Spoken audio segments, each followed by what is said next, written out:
ಎಲ್ಲರಿಗೂ ನನ್ನ ನಮಸ್ಕಾರಗಳನ್ನು ಸಲ್ಲಿಸುತ್ತಾ, ladies and gentlemen, would like to only give a small contribution on my part of the history of Karnataka, because I think that is very relevant when it comes to understanding Bharatiya history. I have always maintained that in the south, if there is any one state that was Bharatiya Parampare Rakshnagarake or protector of Bharatiya Parampare, it was Karnataka. From if you want to take our traditional history, when Lord Ram came down south in search of Sita, the place he found some means of finding where she was in Pampa Kshetra or Kishkinda, or as we know it today as Hampi. It was there that he found the help of the Vanaras and went forward. If you go into, of course, our modern history, there are multiple examples, but the one I always like to cite is our foremost proponents of all our philosophical schools found a home in Karnataka. Adi Bhagavad-pada Shankaracharya, his first mata which was established was at the Sringeri Mutt. His philosophical teachings have immense bearing in Karnataka, and it continues to be a center for Advaita Vedanta and has protected it from eons. Apart from that, Sri Madhavacharya also found a home here.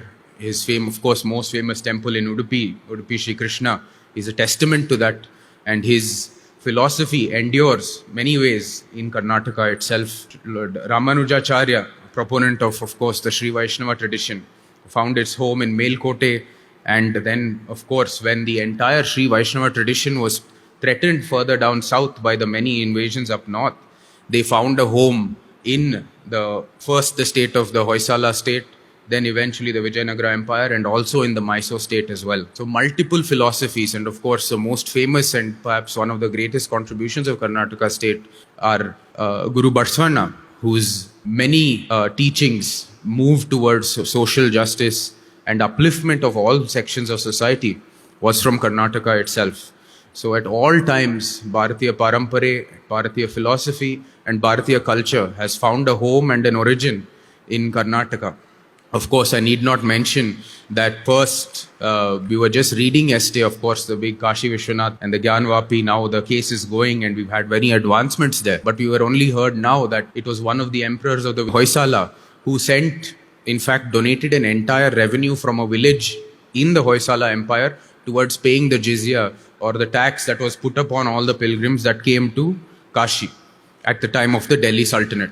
So in fact, the idea of Bharat being one is portrayed more or less if you study the history of Karnataka.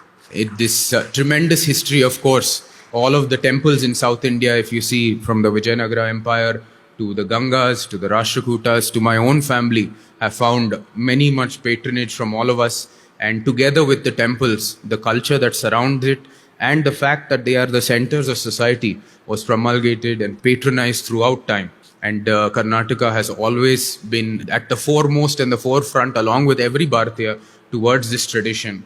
And I've always said, ನಾವು ಕನ್ನಡದಲ್ಲಿ ಯಾವಾಗಲೂ ಹೇಳ್ತೀವಿ, ಬಹುಶಃ ಪ್ರತಿಯೊಬ್ಬ ಭಾರತೀಯ ಕನ್ನಡಿಗನಾಗಿರಲ್ಲ, but ಪ್ರತಿಯೊಬ್ಬ ಕನ್ನಡಿಗ ಭಾರತೀಯನಾಗ್ತಾನೆ ಅಂತ.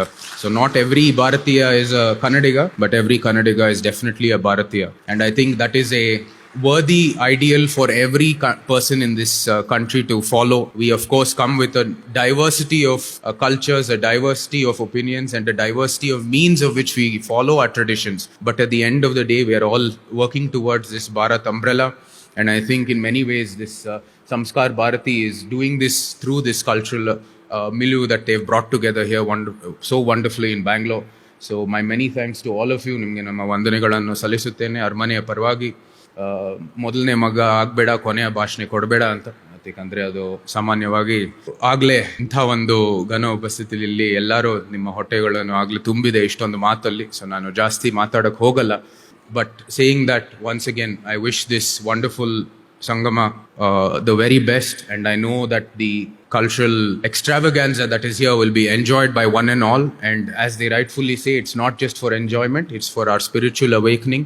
It's towards building a cohesive society, and at the end of the day, building back to the identity of what Bharat is, and for Bharat Mata. So saying that, my pranams to all of you, and my thanks to the organizers. My goddess Chamundeshwari bless you all with immense happiness, abundant health and prosperity and success, most importantly, in your every endeavor. Thank you very much.